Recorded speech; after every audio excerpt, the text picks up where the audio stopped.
Mga ka-campus, pasinabi po sa mga naghahapunan dahil sensitibo po ang balitang ito. Dalawang high school students sa lungsod ng Iloilo, pistado matapos umanong mahuling nakikipagtalik sa isang pampublikong parke.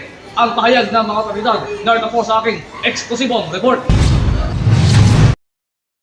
Tirik na tirik ang araw sa isang pampublikong parke na yan sa lungsod ng Iloilo.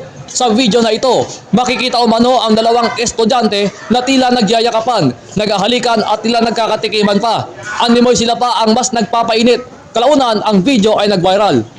Ayon sa pinuno ng General Services Office ng lungsod, bagamat hindi pa na-take over, nagsasagawa na sila ng hakbang upang hindi na maulit ang insidente.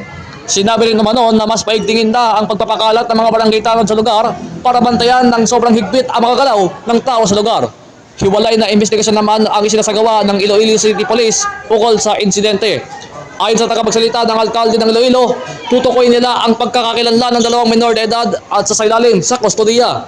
Patuloy na nakikipag-ugnayan ng Campus Watch sa mga magulang ng naturang mga bata. Para sa Campus Watch, Arkin Cabayaon, Bantay ng Metro.